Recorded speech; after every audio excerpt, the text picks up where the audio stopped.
bonsoir. Vous êtes sur la JCTV, vous êtes bien arrivé dans ce nouveau numéro de votre émission Le chrétien et la politique.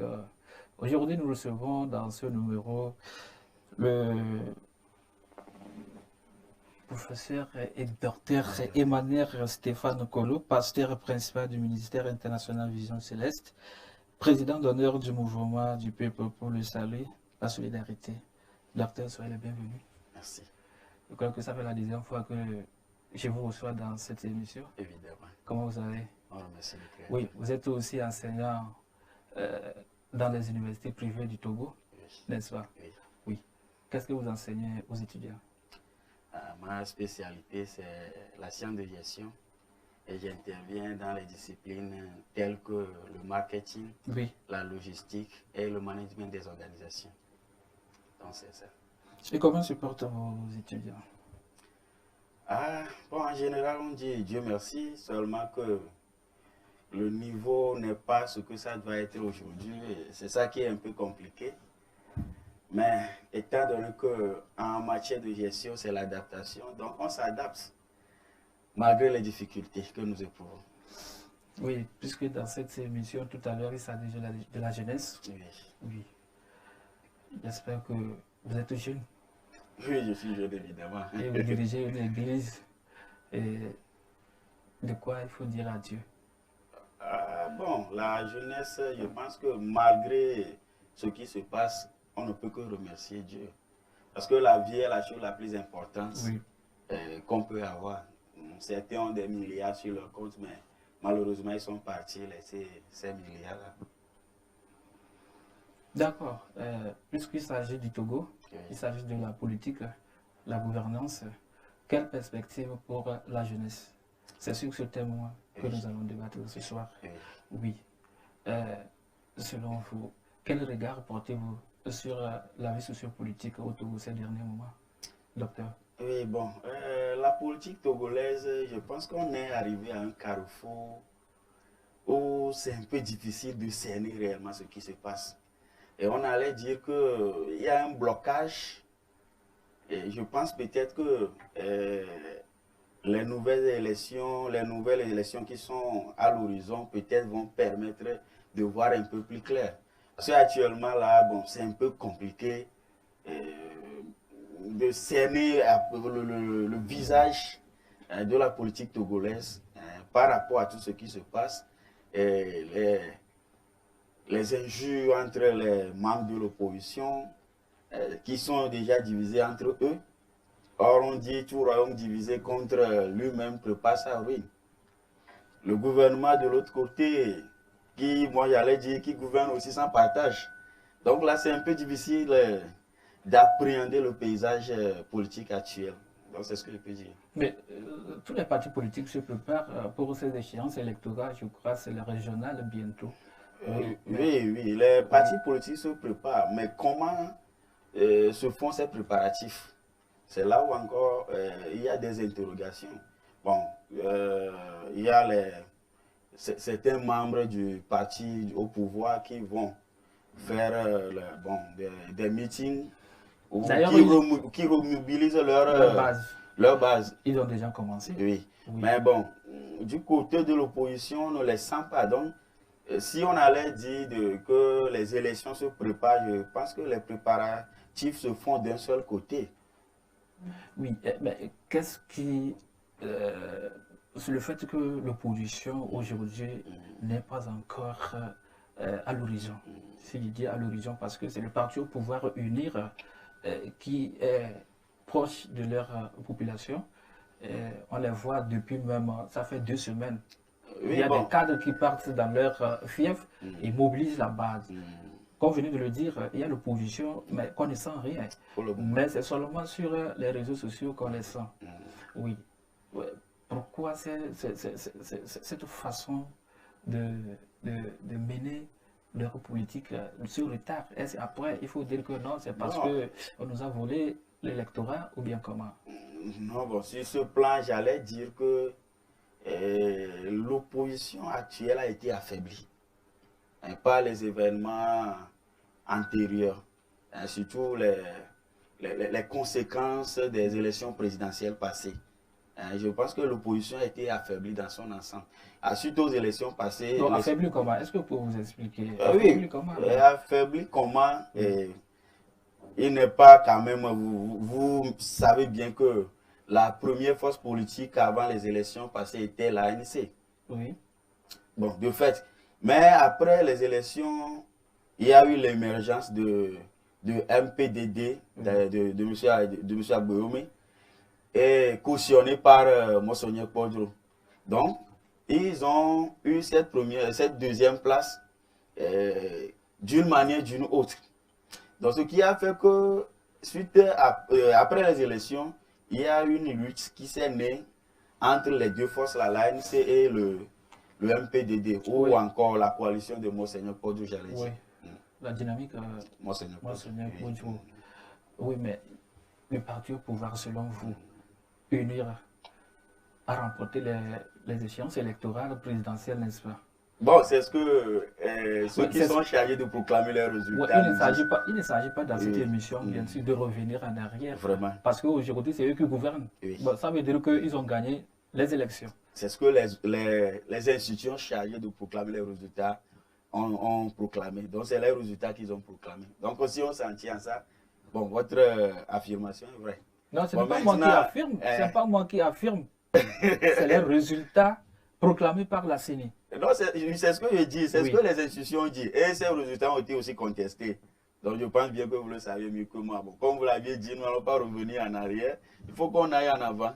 Parce que ça, bon, ça fait déjà des années que ce débat-là a été mené sur pratiquement tous les médias, les radios, télévisions, les réseaux sociaux.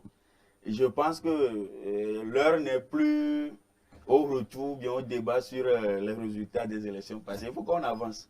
Oui, il faut qu'on avance. Le Togo est en train d'avancer avec le coronavirus. Oui, les gouvernants ont su, bien sûr, maîtriser cette pandémie qui a décimé et l'économie et la population. Aujourd'hui, est-ce que vous avez un mot par rapport à cette pandémie qui a décimé l'économie togolaise et que les gouvernants ont su tirer leur épingle de jeu? Bon, je pense que nos autorités, quand même, ils ont fait de leur mieux. Maintenant, il y a d'autres maladies, selon moi, qui ont fait plus de victimes que même le coronavirus. Et parmi ces maladies, il y a même le paludisme. Il y a l'hépatite et d'autres maladies que je ne peux pas citer ici, mais qui font des victimes. Et l'État ne fait rien par rapport à ces maladies-là. Bon, Dieu merci qu'ils ont pris à cœur de s'investir pour la résolution, bien, pour empêcher la population d'aller au chaos. Bon, là, on rend grâce à Dieu. Oui. Mais il y a d'autres maladies sur lesquelles on pouvait éventuellement investir aussi. Mais l'État togolais a félicité par rapport à la gestion de cette pandémie à coronavirus. Bon, moi, si on me dit de féliciter, bon, je les apprécie, mais il reste encore à faire. Il reste à faire, vraiment. Oui, par rapport à la vie chère, est-ce que vous avez un mot? Parce qu'il fut un temps où le citoyen lambda n'arrivait même pas à payer un bol de maïs. Et vous voyez aussi les produits de première nécessité qui viennent de l'extérieur, les prix ont flambé. Et vraiment, cela laisse à désirer. Est-ce que le Togolais, le citoyen lambda, est-ce qu'il peut manger 2 ou 3 fois par jour? Bon, ça c'est une triste réalité. Oui. Un jour, je passais, moi aussi je n'ai pas assez de moyens bien sûr, hein, mais je passais quand il y a une dame qui a approché un meunier, il lui a dit s'il peut lui vendre un peu de farine de maïs, c'est-à-dire les retombées ou bien ce qu'il arrive à avoir après avoir moulu le maïs. Oui, donc, quand j'ai vu la dame, ça m'a beaucoup choqué. Et j'ai dit, la dame avait 500 francs en main. Et j'ai dit, oh, le gars vendait ça à 1000 francs. Et j'ai donné 500 francs au gars d'appeler la dame et de la servir. Elle m'a vu tellement bizarre parce que je pense que durant un long moment, elle n'a plus bénéficié de cet amour-là. Bon, ça c'est au centre-ville, ça. Quand vous quittez, par exemple, moi, mon ministère se trouve à Djagblé. Quand vous allez à Djagblé, Mon frère, avant d'y aller, il faut que tu te prépares pour toi-même et pour certaines personnes aussi. Parce que le besoin est là. Comment les gens viennent vous demander de quoi manger? Bon. Parce que vous êtes pasteur, vous êtes enseignant au niveau des universités privées du Togo. Oui. Oui, vous avez suffisamment d'argent. Est-ce que l'enseignement au Togo paie? Ça, c'est une autre question, c'est un autre débat effectué. Ok, d'accord. Plusieurs réformes ont été faites dans le secteur de l'emploi pour réduire le taux de chômage au Togo. Mais force est de constater que beaucoup de jeunes Togolais émigrent vers l'Occident en quête d'un emploi décent. Comment expliquez-vous ce fléau, docteur Kolo? Bon, Vous êtes en face des milliers d'étudiants. Il y en a même à l'extérieur, en Centrafrique, Tchad, ils viennent étudier ici. Et vous voyez, après avoir étudié et sortir avec un diplôme, mais il n'y a pas d'emploi. Ils sont obligés de traverser l'Occident, ou bien l'océan, bien sûr, et aller à l'Occident, avec tous les risques. Bon, notons que ce problème n'est pas adapté, ou bien n'est pas une réalité togolaise seulement. Bon, dans d'autres pays. Oui, c'est général. Hein? Oui, général. Mais maintenant, ce qu'il faut noter, c'est que malgré ces multiples projets, bon, il y a la NADEB, il y a le FAEJ, la NVT, bon, que sais-je encore. Si, malgré toutes ces politiques, le problème d'emploi demeure, cela voudrait dire que ces différentes politiques ne sont pas adaptées à ceux qui sont les réels bénéficiaires. Adaptées comment? C'est-à-dire qu'on n'arrive pas à satisfaire cette jeunesse-là qui ont besoin d'un emploi. Si cette jeunesse est satisfaite, pourquoi aller encore chercher un Eldorado ailleurs? Les politiques sont là, mais les besoins ne sont pas satisfaits. Selon vous êtes enseignant. Oui. Qu'est-ce que le gouvernement devait faire concrètement pour que ces jeunes soient émancipément satisfaits par rapport à l'emploi? Très simple. Ce que le gouvernement doit faire, c'est d'abord essayer d'effectuer une enquête. Et l'enquête va permettre aux autorités de diagnostiquer les besoins, de connaître les réels besoins de cette jeunesse qui est là, qui malgré ces politiques vont toujours à l'extérieur. En réalité, quand vous menez une politique pour répondre à une personne, ou bien à un groupe de personnes, et que ces personnes ne se voient pas dans cette politique, forcément, la politique est là, mais la politique ne va pas atteindre son ou bien ses destinataires. C'est ce qui arrive maintenant. Parce qu'on crée toutes ces institutions, voilà, il y a 1000 personnes qui ont été recrutées, on a telle politique, mais est-ce qu'en réalité, la jeunesse est satisfaite? Non.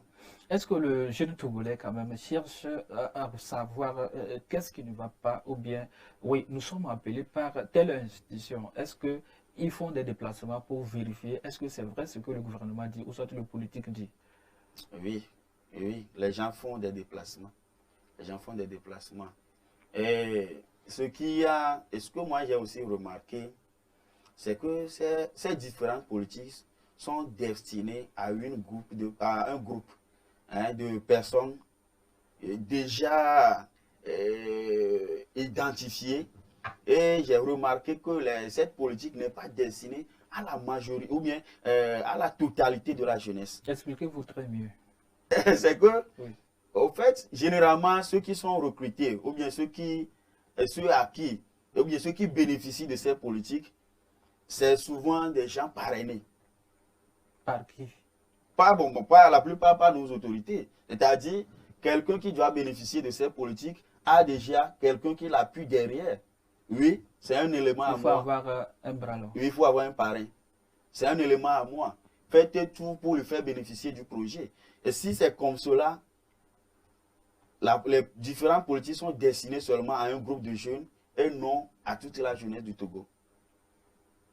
C'est pourquoi d'ailleurs, quand vous quittez même ici, allez seulement à Djaglé, à Veta, à Vaughan ou encore dans d'autres comtés, vous allez voir qu'il y a les jeunes là-bas. C'est que vous allez même avoir pitié d'eux. Les gens sortaient par exemple. Moi, je sors des fois dans la nuit. Je sors des fois à 0h. Je sors des fois à 2h, 3h du matin. Aller à Décon. Il y a des jeunes là-bas qui ont eu leur maîtrise, d'autres qui ont terminé avec leur master. Mais ils se sont lancés dans la drogue parce qu'ils ne pensent à aucun avenir. J'ai rencontré des jeunes comme ça. Aller au niveau d'Agoué, il y a des jeunes filles là-bas qui se sont lancées dans le CES. Et quand j'ai essayé de questionner quelques-uns, ils sont complètement, elles sont complètement abattues, désespérées. Quand tu essaies de les conscientiser, de leur dire que l'avenir sera meilleur, pour eux, ça là, c'est comme un goûter d'eau qu'on verse sur le dos du canard ou bien dans la mer, qu'on ne peut plus après cela identifier. Non, il y a certains jeunes qui ne font pas d'efforts. Il faut un changement de mentalité. Aujourd'hui, il faut entreprendre. Oui, mais il y en a qui attendent à ce que, qu'on vienne leur dénicher là où ils sont, de venir et il y a emploi. Oui, il faut un changement de mentalité. Ça, je suis au niveau de la jeunesse, je suis parfaitement d'accord. Oui, oui. Il y a certains jeunes qui ne veulent pas faire d'efforts. Ça, je suis parfaitement d'accord. Mais ce n'est pas toute la jeunesse. Est-ce que c'est la faute au gouvernement? Les jeunes qui ne font pas d'efforts, c'est la faute au gouvernement? Bon, même quand nous prenons les projets financés par le foyer, bon, quelques-uns de ces jeunes-là, ils ont commencé leur entreprise, mais ça n'a pas marché. Mais pourtant, il y en a qui se sont en sortis, qui réussissent. Oui. Ouais, pourquoi eux, ils réussissent? Bon, tu sais, on peut avoir plusieurs enfants d'un même père, mais que certains soient meilleurs par rapport à d'autres. Et d'autres choses aussi, il y a certains qui sont plus accompagnés par rapport à d'autres. Et ça, c'est des réalités. Il y a certains qui sont, c'est qu'on les épaule d'une manière, d'une autre, qu'ils doivent forcément réussir. Mais d'autres, bon, après que le financement est accordé, bon, ils doivent... Mais il y a même d'autres qui eux-mêmes prennent l'initiative de faire tout pour trouver de l'argent et qui investissent ça dans un projet, mais le projet ne marche pas. Mais il y a le ministère du Développement à la base qui est chargé aussi de la jeunesse. Oui, et ce ministère fait beaucoup d'efforts pour sortir des jeunes de la précarité. Bon, moi, ce que je dis, nous avons de très bons noms qui sont collés à nos ministères. Oui, de très bons noms. Quand tu les écoutes, tu dis, ah mais ça c'est merveilleux. Mais au fond, qu'est-ce qu'ils font? C'est là où se trouve la question. Et je me demande des fois, est-ce que nos autorités même arrivent à cerner, à analyser les noms qu'ils donnent au ministère? Parce que quand tu écoutes ces noms des fois, donc pour vous, ces noms, en écoutant déjà les noms, bon, vous vous dites que il y a de très bonnes choses qui vont être faites. Mais à la fin, quand tu vois ce qu'ils sont faits, les résultats obtenus, bon, ce n'est pas vraiment ça. Donc là, il doit y avoir un diagnostic doit être fait. Donc selon vous, oui, les débats politiques au Togo ne prennent pas en compte l'évolution ou soit la meilleure condition de vie de la jeunesse togolaise. Ça vous allez constater cela. Vous allez constater cela. Mais pourtant, il y a certains jeunes, j'ai reçu au même certains jeunes qui ont passé par Fayège. Aujourd'hui, ils sont bien avec leur propre entreprise. Oui, et c'est via le ministère. Moi-même, j'en connais. Il y a des jeunes qui, à travers ces projets-là, qui ont réussi. Donc, c'est pourquoi j'ai dit, ces jeunes-là sont accompagnés de différentes manières. C'est-à-dire que, dans la plupart des cas, il y a une sélection qui est effectuée. Ceux qui sont encore plus suivis. Et là, les investissements sont effectués pour qu'ils réussissent forcément. Mais d'autres, quand ils commencent, on voit qu'ils n'arrivent pas vraiment à s'en sortir, on les abandonne. Non, mais eux aussi doivent être accompagnés. Maintenant, quant à ce qui concerne la prise en compte de la jeunesse dans les décisions politiques, cela reste mitigé. Cela reste mitigé. Pourquoi? Parce que dans ce pays, nous sommes là où on dit qu'il y a problème d'emploi. Nos grands frères, nos papas sont encore là avec 2 postes, 3 postes. Bon, je connais des gens, je ne vais pas donner les noms, qui sont à la tête de très grandes institutions. Au même moment, on dit qu'il y a problème d'emploi dans la population. Il y a problème d'emploi au niveau de la jeunesse. Mais ce n'est pas normal, mon frère. Est-ce que ce n'est pas c'est à cause de la compétence, non? Qu'est-ce qu'on appelle compétence? Non, moi je dis souvent... Je connais un monsieur qui est allé à la retraite. Et son poste était resté vacant. On a cherché un jeune qui est venu servir, mais il n'a pas pu. On est obligé de faire revenir le monsieur en question qui était allé à la retraite. parce qu'il avait de la matière. Non, tu sais ça c'est un faux problème. Le vieux qui partait doit former. Quelqu'un qui part, de qui on n'a pas, ou bien pour qui on n'a pas trouvé de remplaçant, parce qu'il a mal travaillé. Chez nous, souvent, on dit qu'un palmier, un palmier doit donner de rejetons.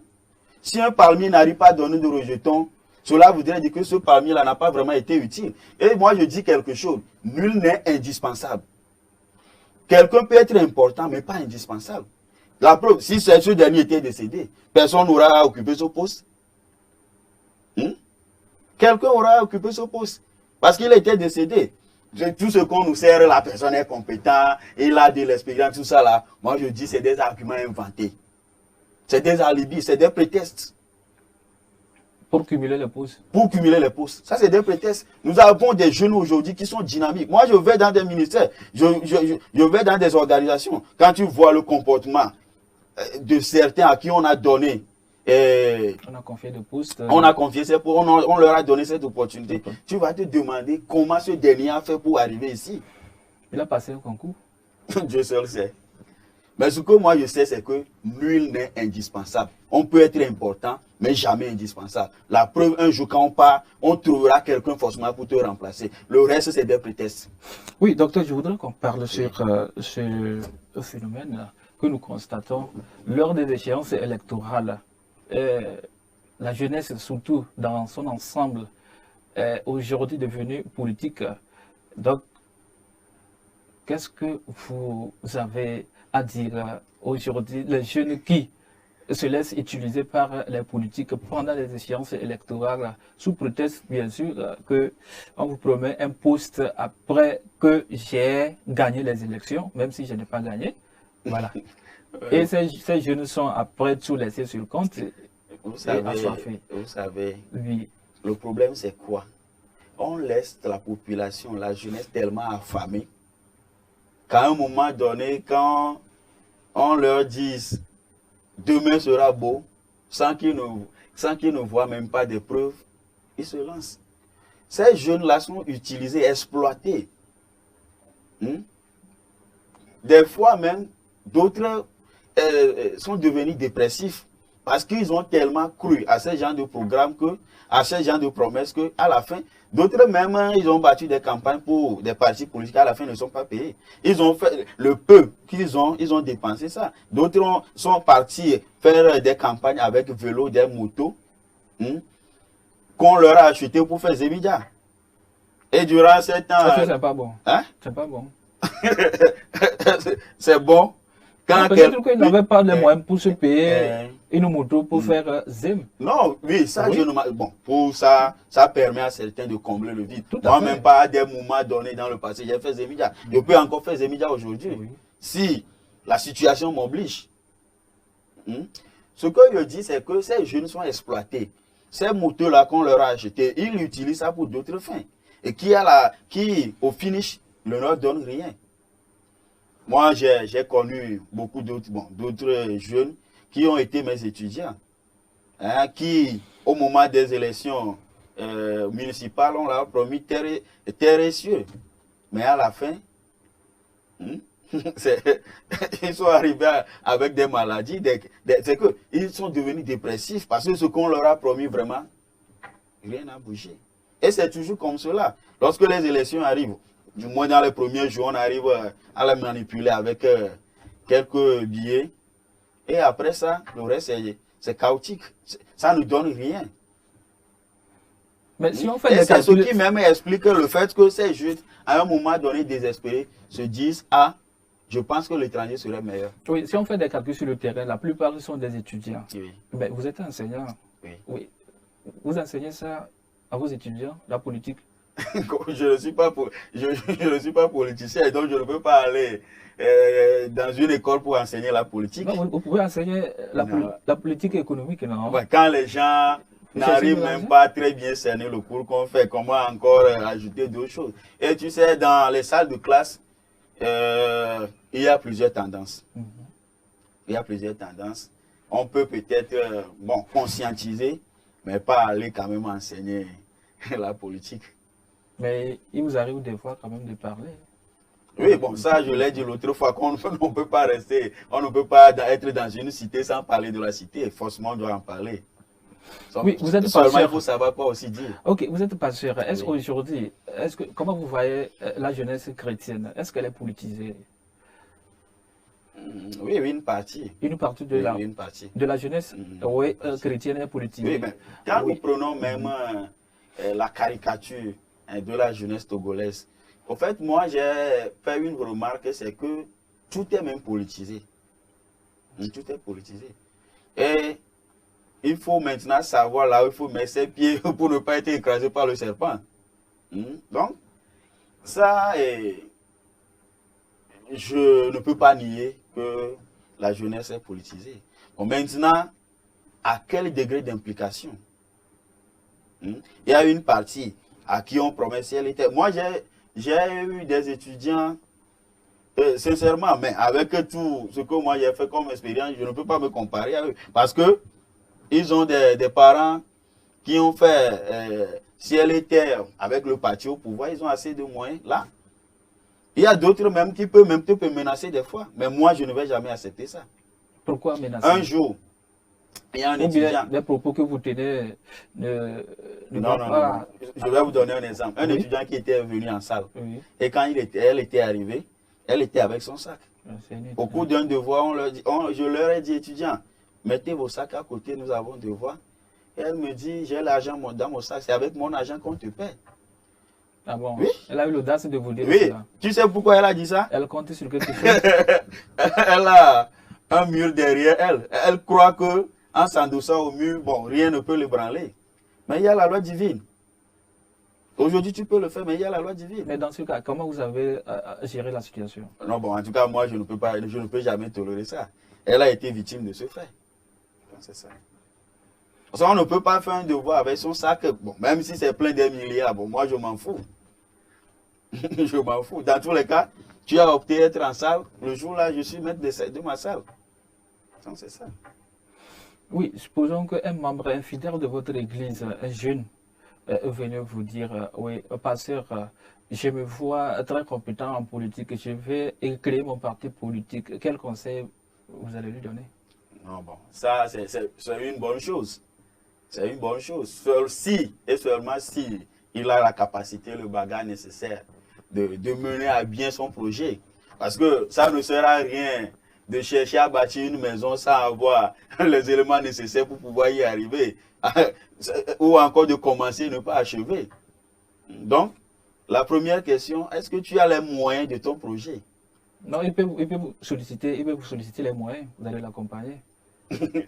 Solliciter mes moyens. Bien sûr. Non, bon, là, si j'en ai. Mais dans tous les cas, avant de mener un projet, il faut faire un diagnostic. Ça ne sert à rien de se lancer dans un projet parce qu'on a envie. La réussite, c'est le vouloir. Mais quand on a le vouloir, il faut poser des actes. Et avant de poser des actes, il faut avoir les ressources nécessaires. Les ressources psychologiques, mentales, financières, mais aussi matérielles. Les ressources humaines. Il ne faut pas s'asseoir dans son coin, soit seul, dire que j'ai créé un parti politique. Non. Il faut chercher, il faut avoir la capacité d'être entouré par les gens. Oui, bien sûr, mais pour créer un parti politique, il va avoir des conseils. Peut-être que vous êtes son premier conseiller. Bon. Non, ça, il faut ça. Non, s'il me convainc, je vais le polir. Parce qu'aujourd'hui, avoir dans certaines églises, quand il y a des poids lourds, quand je dis des poids lourds, des gens qui financièrement respirent, l'église avance. Et si vous avez la chance d'avoir un politique dans votre église, je crois que tout va bien. Parce que... Est-ce que les gens ont des moyens? Au Togo ici, les gens ont de l'argent. Mais est-ce qu'ils ont la volonté? Moi, je dis non. Ils n'ont pas la volonté. Les gens ont amassé tellement de l'argent, ils ne savent pas quoi faire. Mais ils n'ont pas la volonté. Est-ce que c'est dans l'église qu'ils vont avoir la volonté? Moi, en tout cas, moi, je ne suis pas sûr. Je ne suis pas vraiment sûr. Pasteur, oui. Si demain ou après-demain, l'idée vous venait de mettre ou bien de créer un parti politique, est-ce que vous allez le faire en tant que pasteur? Non, bon. La politique peut vous épouser? Dans notre émission passée, j'ai été clair. Même si dans les temps antiques, les gens n'ont pas créé vraiment de partis politiques comme on le fait aujourd'hui, UNI, ANC, CAR, tout ça là. Nos prédécesseurs ont fait bien la politique, ils ont réussi. D'ailleurs, Salomon était visité par des rois en son temps. Ils quittaient des pays lointains juste pour voir. Et il a amené encore leur richesse, malgré que Salomon était immensément riche. Non, c'est un révolu. Restons aujourd'hui. Dieu était Dieu hier, et Dieu sera toujours Dieu. Donc ce n'est pas une mauvaise chose qu'un chrétien crée un parti politique. Ce n'est pas une mauvaise chose, c'est une bonne chose. Non, bien sûr, j'ai dit, oui, est-ce que vous seriez d'accord? Parce que j'ai reçu ici dans cette émission un pasteur qui est président ou bien responsable d'un parti politique. Non, c'est une très bonne chose. Bon, je vais donner. Est-ce que vous ne serez pas tenté d'être corrompu? Non. Parce que souvent on dit les politiciens ou soit les pasteurs. Voilà. Il y a une chose, il faut se connaître. Il faut se connaître. Quand tu te soucies des gens qui ont des problèmes, quand tu te soucies, quand tu vois des gens autour de toi, quand tu as une fois souffert, je pense qu'il y a certaines attitudes qu'on n'adopte pas. Donc c'est ça. Oui, si on vous disait de jeter le regard dans 10 ou 20 ans sur la jeunesse togolaise, quel serait l'avenir de cette jeunesse? Non, je pense que l'avenir sera merveilleux. L'avenir sera merveilleux. Comment? Non, tu sais, Dieu a un plan pour chacun de nous. Et quel qu'en soit ce qui se passe aujourd'hui, nous devons être toujours optimistes. Parce que même ceux qui sont aux affaires aujourd'hui, ils ne seront pas éternels. Il y a des gens qui ont été dans le gouvernement après, ils sont partis. Il y a leurs successeurs, hein? Il y a leurs successeurs. Oui, mais tu sais, ils ont préparé la relève. Oui, bon. Oui, c'est ça la politique. Notre prière, c'est ça la politique. Oui. Bon, tu sais, même parmi les membres du gouvernement, il y a des gens qui sont honnêtes. Il y a des gens qui partagent ce qu'ils ont avec les autres. Qu'est-ce que vous voulez dire concrètement par honnêteté, honnête? C'est des gens qui sont conscients, qui, en voyant leurs frères dans la douleur, ils se sentent eux-mêmes dans la douleur. Tu sais, quand nous prenons par exemple le ministre Yak. Le ministre de la Sécurité. Oui, le ministre de la Sécurité. C'est quelqu'un qui a un cœur. Moi, je ne l'ai jamais approché, mais c'est quelqu'un qui fait beaucoup de bien. Mais qu'est-ce qu'il a fait? Ça vous a marqué positivement? Bon, moi-même, il n'a rien fait vis-à-vis de moi, mais j'écoute. Des gens témoignent de ce qu'ils font. Beaucoup ont témoigné que quand tu as un besoin, tu l'approches, tu lui exprimes clairement le besoin. Il est sûr que ce que tu es en train de dire est sincère. Bon, c'est quelqu'un qui n'aime pas entasser pour lui seul. Il aime aider les autres sans qu'ils ne te connaissent même pas. Là, c'est déjà quelque chose à encourager. Il y a des gens qui meurent de la faim dans notre pays. Et je suivais une émission, un jour on dit le plus grand ennemi du gouvernement actuel, c'est la faim. Et c'est réel. Il y a une dame, je suivais une émission ce midi, il y a une dame qui dit, est-ce que le président est réellement de Feu Yadema, le fils de Feu Yadema? Parce que la dame dit, Feu Yadema à un moment donné où la vie est chère, le maïs est tellement cher, il intervient, il dit, ah, tel produit ne doit plus dépasser ce prix.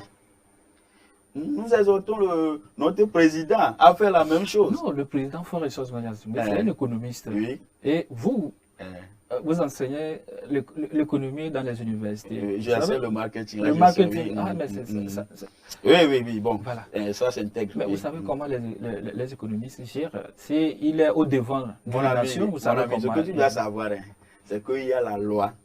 Il y a des investisseurs. Mais qui fait la loi? Qui fait venir des investisseurs dans ce pays qui investissent énormément. Oui. Non, tu sais, moi je parle des biens de première nécessité. L'État peut réglementer le prix des biens de première nécessité. Le maïs, par exemple, qui aujourd'hui est à 800 000 francs. Oui, si le maïs est à 1000 francs, à 800, maintenant le cultivateur qui est dans le village, vous voulez que lui, il va vendre son maïs à 500? Tu crois réellement que... Il va vendre son maïs à 500? Non, frère, tu sais ce qui se passe? Le cultivateur, à l'heure actuelle, beaucoup de cultivateurs n'ont plus de maïs avec eux. Les maïs ont été achetés.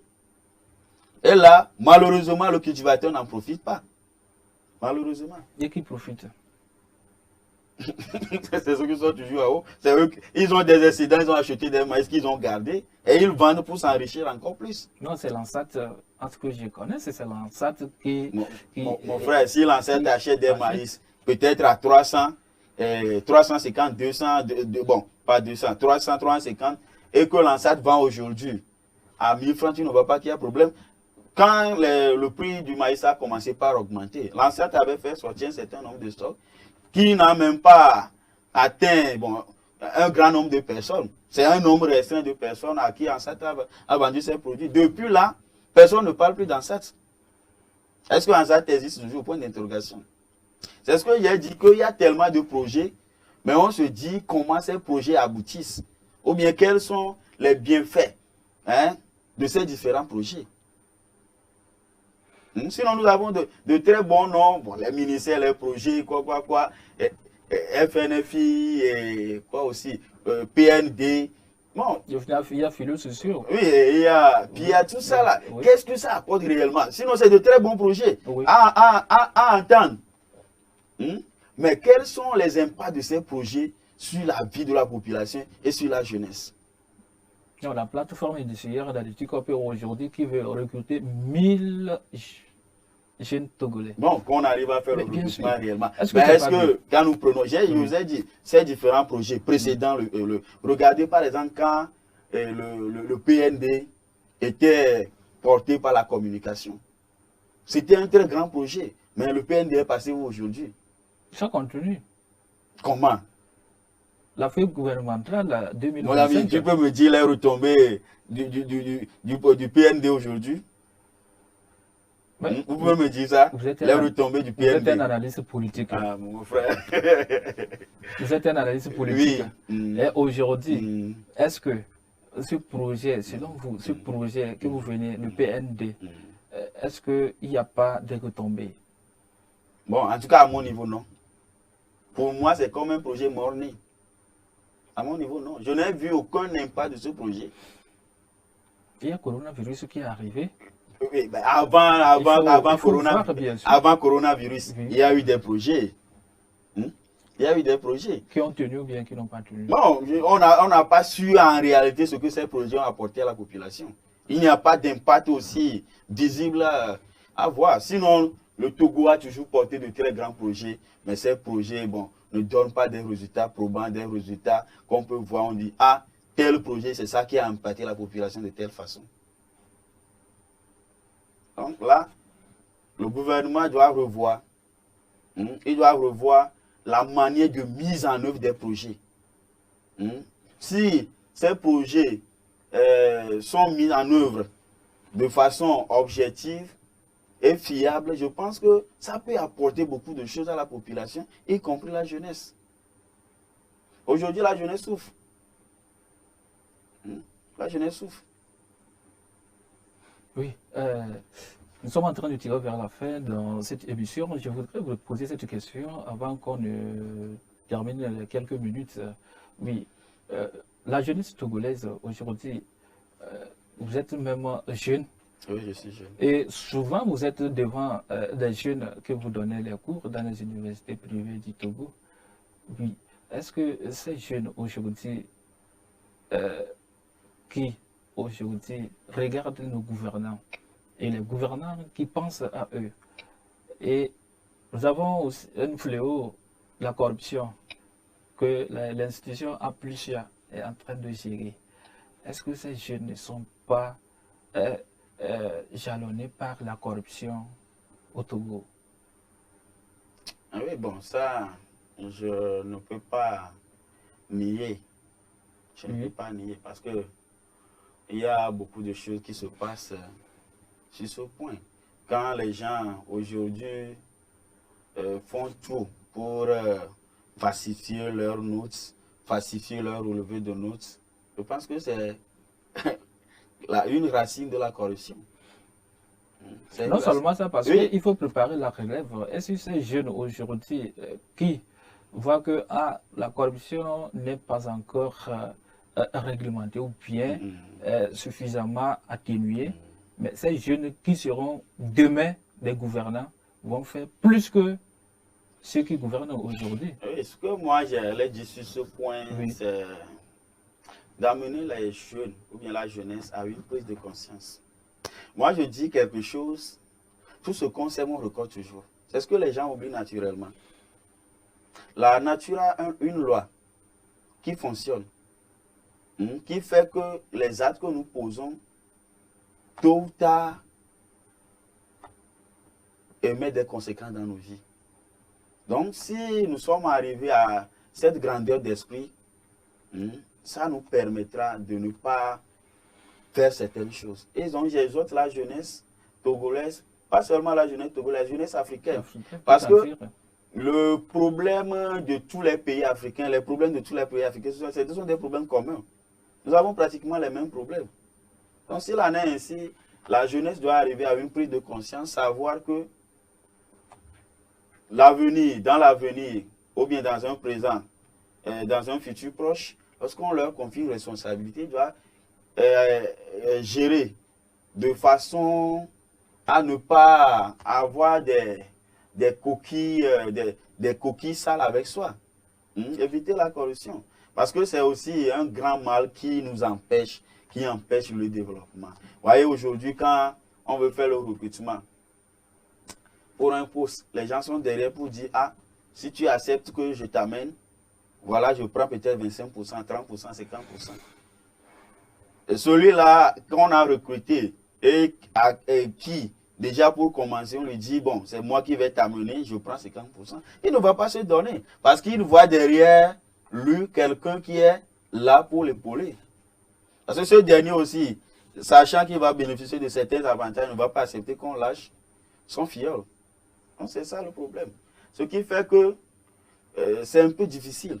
Or, pour arriver à satisfaire la population, il faut des gens efficaces. Les gens qui sont sincères, les gens honnêtes. Les gens qui cherchent à être efficients, c'est-à-dire avec le peu de ressources qu'on leur donne, produire le meilleur que possible. Donc c'est ça qui peut nous permettre d'aller de l'avant, d'avoir de la croissance.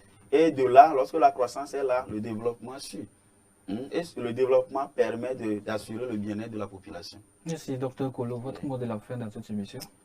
Bon, comme mot de la fin, j'exhorte notre gouvernement à faire encore plus. Parce que pour la jeunesse, parce que la jeunesse constitue la relève de demain. Lorsqu'on néglige la jeunesse, lorsque la formation de la jeunesse est négligée, c'est l'avenir qui est négligé. Mais aussi aux jeunes de ne pas abandonner. Abandonner, c'est se vouer à l'échec. Même si on échoue, l'échec, moi je dis, constitue un facteur motivateur pour la réussite de demain.